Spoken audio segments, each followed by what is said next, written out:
Okay, we're learning the original quotation here from the original Maamar which this our Maamar is based on, namely the Maamar of the Fidig Rebbe of Tafresh Peites of 1929. Al Yipoter Admo Maxhabiro. So the Rebbe said in the Maamar here, what's the Nakuda? The Nakuda is that the whole Tzimtzum is in order not just for Gilui Stam, to draw into the Makom Cholal the Eir Ein Sof that had been eclipsed as a result of the Tzimtzum, what's achieved, but rather even a deeper Gilui of the Eir Ein Sof, which explained to mean the Koyach HaGvul that is latent in the Eir Ein Sof. That emerges as a result of the Tzimtzum,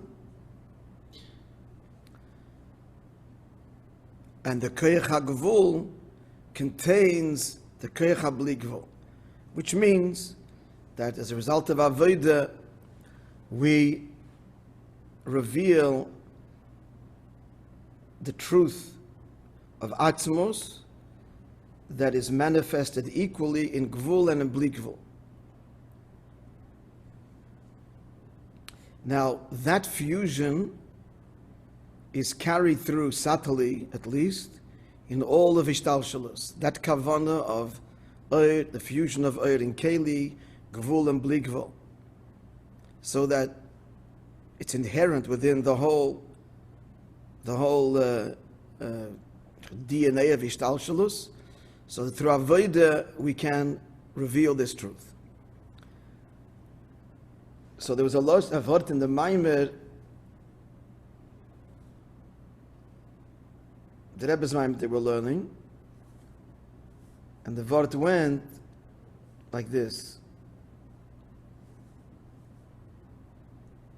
At the end, we have to affect in the Eiris and the Kelim, that both should be contrary to their nature. And very bekitzer and very cryptically expressed here. So yesterday we said, the Maamar itself, I think, made the point that the nature of Eir is not to be mugbal in a keli. The nature of the keli is to be magbal the Eir. Yet we want the fusion. You want the keli to be a vehicle for gilui, and true gilui. So, in order to achieve that, again, the words of the Rebbe's Maamar, tzrichim lifa, we have to affect in the Eiris and the Kelim, they should be shneim hepech tivim. So what does that mean to affect in them? It should be both, each one of them contrary to their nature. So we're going to see this a little bit more explained in the original Maamar. So page 257, we're going to start from, we see number 257.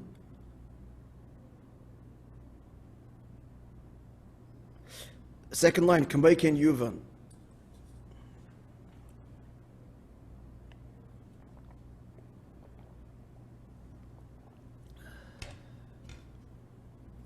Kameiken Yuvan, the calling in Akelim, Moishe Yuchel Lakabel B'Seicham Ha'Eir V'Agilui.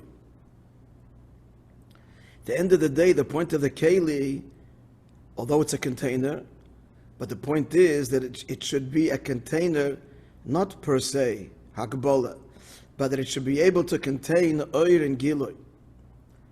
So now comes this nekuda of hepech tiva. Mishum zeh tzarich liyas gam kein ha'isavos adim tzoyis oir. So the ishavos, the emergence of the keli, has to be through the means of oil, which is gilui. Now, right there, that's the hepech inyan, because in other words, naturally, keli is gvul and its shoyresh is koyach hagvul. In other words, broader context. From our perspective, gvul and bli gvul are opposites and incompatible. And that's by divine intent. So to rephrase that, Eir and Keli are fundamentally opposites. The nature of Eir is expansion. The nature of Keli is Akbala and Helim. And yet the kavan is the fusion of the two. Havaya hu elikim. Havaya oir elikim keli. Hu, it's all him. So therefore, the kelim, by divine design, the koyach hagvul does not emerge as an independent, the keli, does not emerge as an independent expression of gvul per se, but inherent, factored into the emergence of the keli is giloi, which means, and he's going to give a moshe for this soon, that the ishavus, the shoyrish, as he said yesterday, the shoyrish of kelim is where the reshimu, koyach hagvul, but the ishavus is through oir. So right there, we've got this fusion. Let's see it inside for more explanation. What's the gamkein? The gamkein is in addition to the keli being overtly gvul, but there also must be hisavos, the keli's emergence, through oir. To us, lefi oifen giloy oir kein tia keli. Because then, as the words of our Maimer, then the keli will be ultimately a vehicle for gilui for the oir. Since the oir is part and parcel, kind of technical, at this point we'll soon give a moshel, part and parcel of the very formation of the keli. It's not merely gvul. The keli itself has the property of gilui. Now, what's the moshel that's going to help us understand this? But before we get to the moshel, do we understand what we need to understand? We need to understand here is that oir and keli are opposites, gvul and bli gvul are incompatible, infinite and finite are incompatible. You can't get a little bit of infinite into finite, because if it's a little bit of infinite, it's not infinite anymore. You've lost the entire infinite, the entire bli gvul.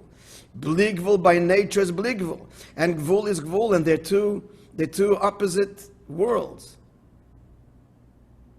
Yes and no are opposites. Yes is gilui and no is not gilui. Mitzvahs aseh, mitzvahs lo aseh are opposites. Here you do, here you don't do.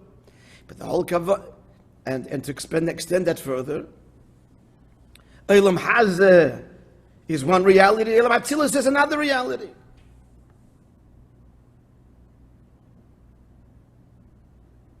And incompatible.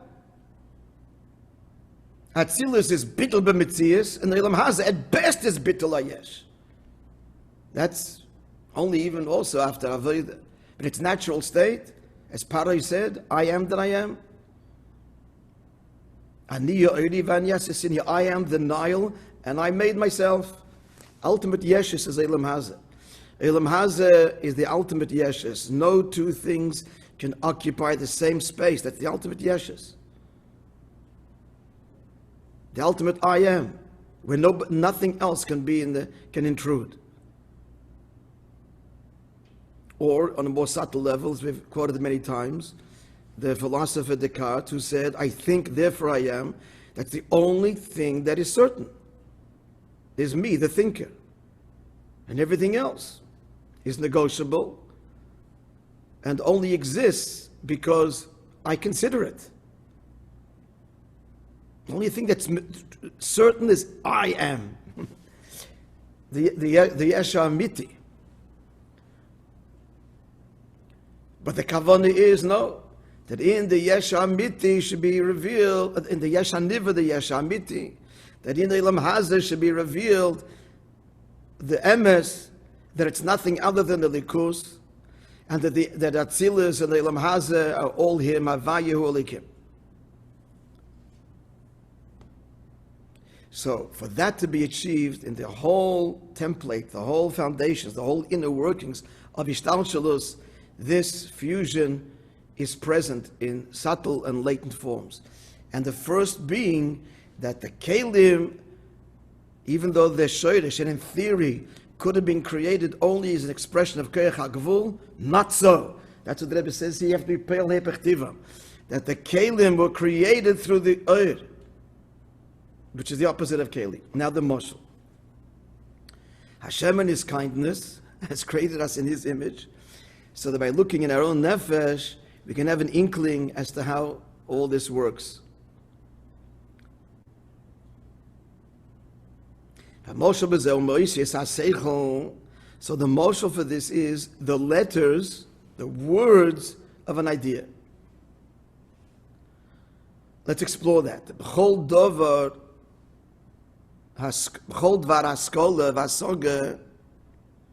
So every idea,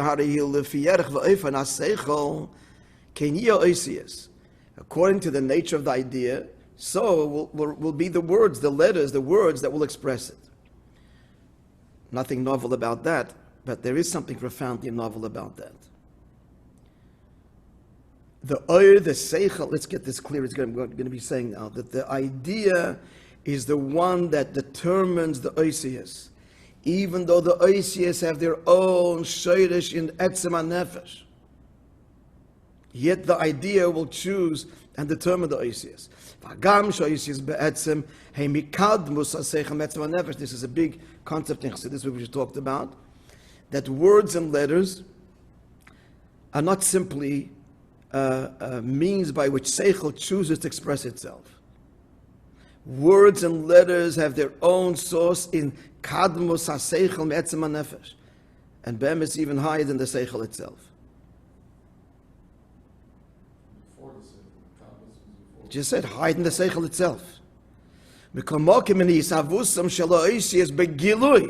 So notwithstanding on the one hand that what?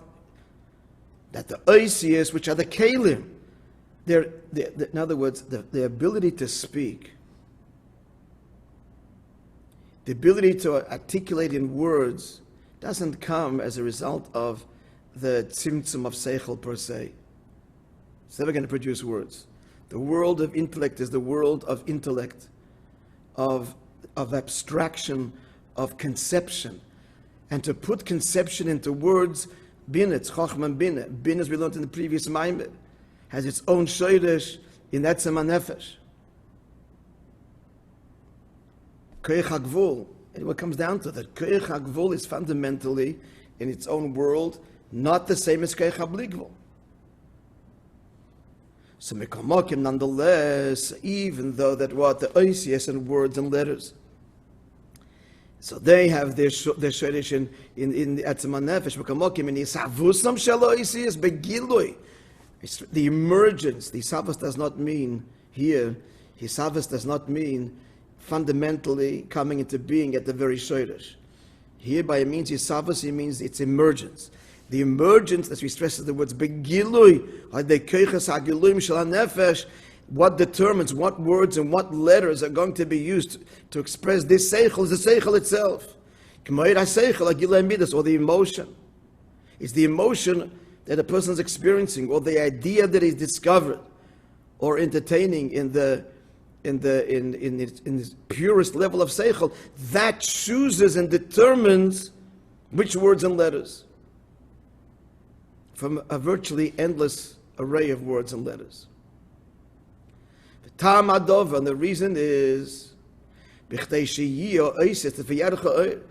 the kavanah is that these words, the teacher wants to express the seichel, the oir is the seichel, to the mekabel. So the oisius have to be lifi erech, they have to match and express the idea. In Moira Seichel, in Shalmidus, whether we're talking about Seichel or an emotion that you want to express.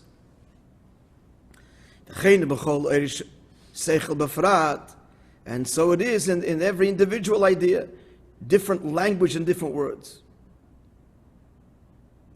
Now applying this Lamaila, applying this to the Eibishter, to Lamaila, to the emergence of Eiris and Kelim. In order that the keli, the end should be a keli to oir. The whole kavanah is revelation of the truths, which is one truth, of gvul and bli gvul all being him. And therefore there has to be lifi erech oir. The keli has to express that which the oir wishes to say. Lazois, therefore, hu yisavusam adei oir. So Kelim did not simply come into being from Koyach HaGvul Although that's the shayrish, that's what they are gvul, but their emergence is with the interplay of the oir. So far so good. Now I haven't looked this myself further, so let's go. It looks like there's much more nuance now. Omnam, however, now he's saying that the keli has to be, his havus has to be from the oir, but the keli is Ein Sof. So the oir is Ein Sof, the oir is infinite. So what does it mean? That from the oir, from Bligvol comes the kelim?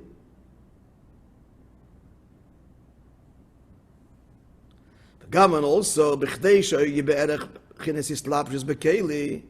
in order for the oir to be able to be invested in the keli,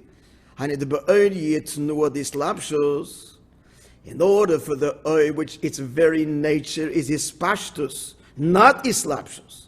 The nature of oir is expansion. And it expands and expands and expands. But we want that the oir should be established in the keli. So what the Rebbe was saying there, tzarich lifel. This whole we're learning now is to explain this word tzarich lifel. We have to affect in the oir and the keli.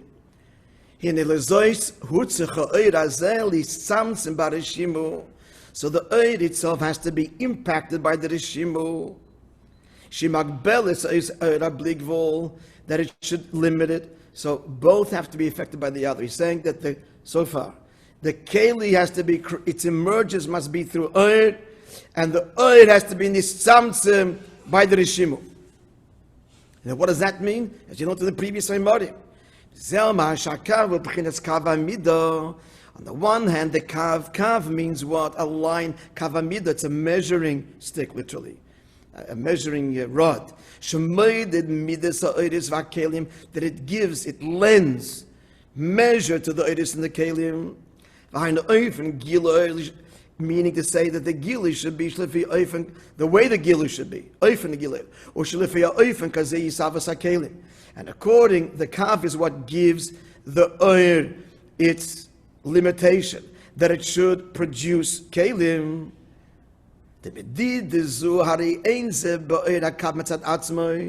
This quality of finitude is not really in the kav itself.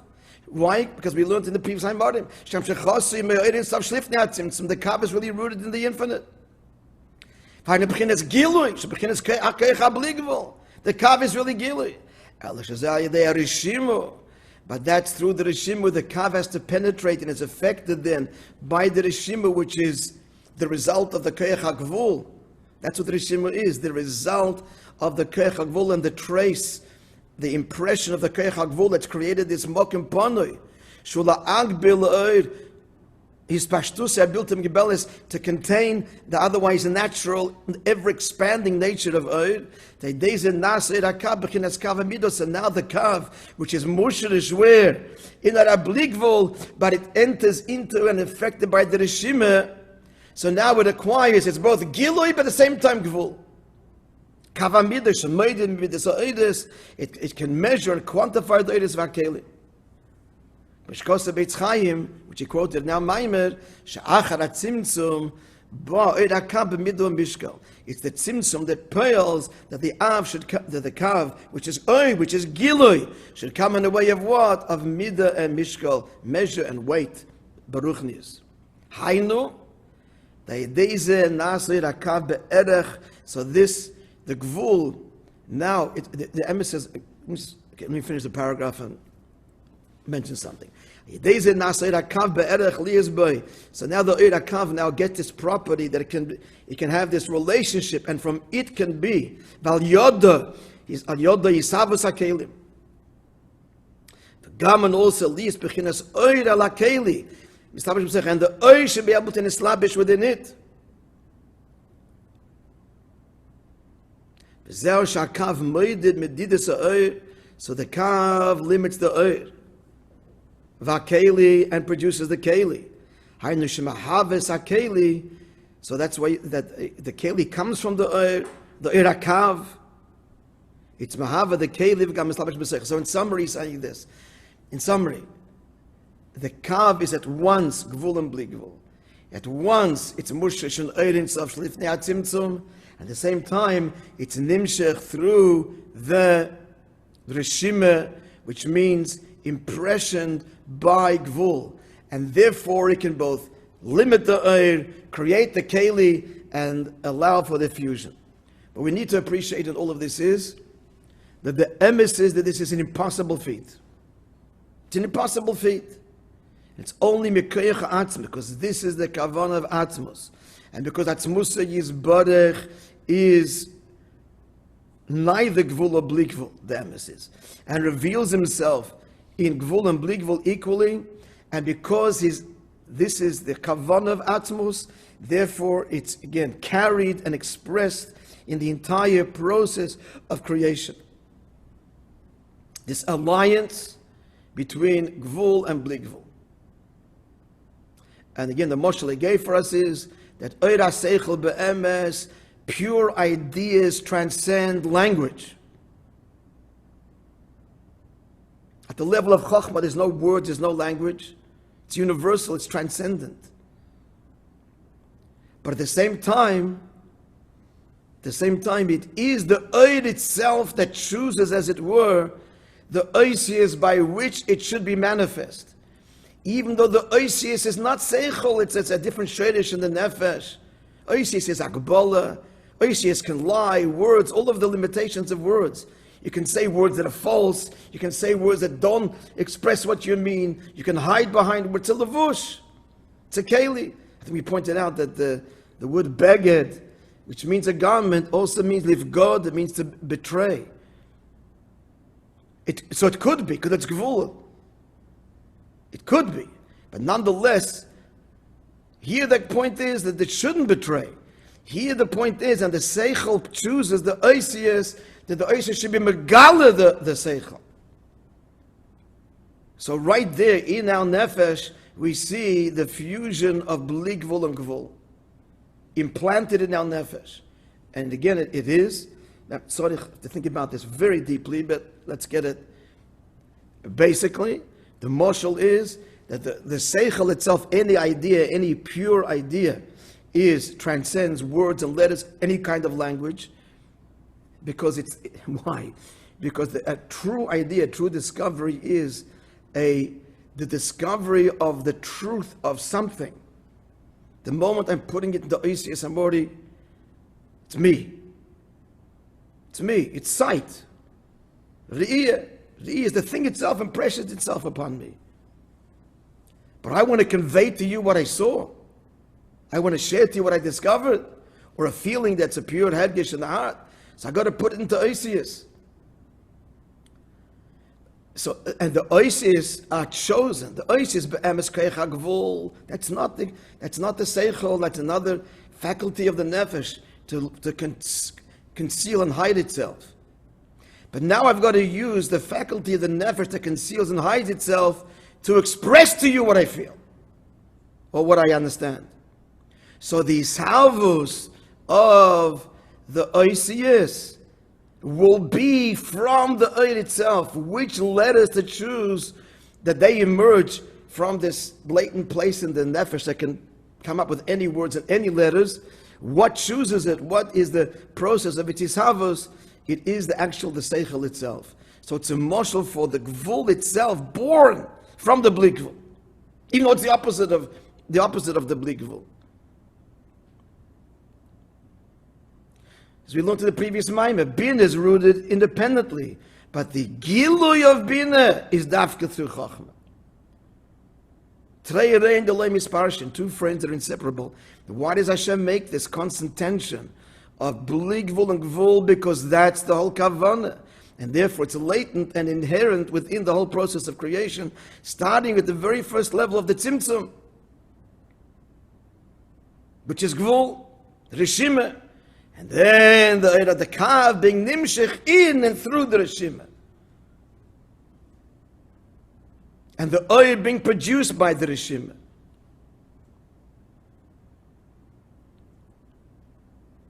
Let's go further.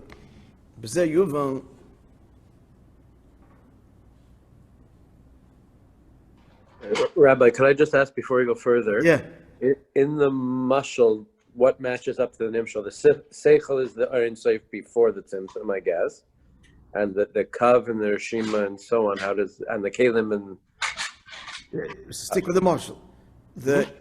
So the seichel is the Ein Sof the tzimtzum, and the oisius are the kalim. Period. Kalim of atzil is the kalim that emerge.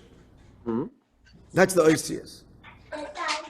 And then he's saying in the nimshal there's also the kav and the rishima. How does that match up in the mashal? So the rishima is koyach hagvul, and the kav is the net result of the fusion. The kav is the fusion.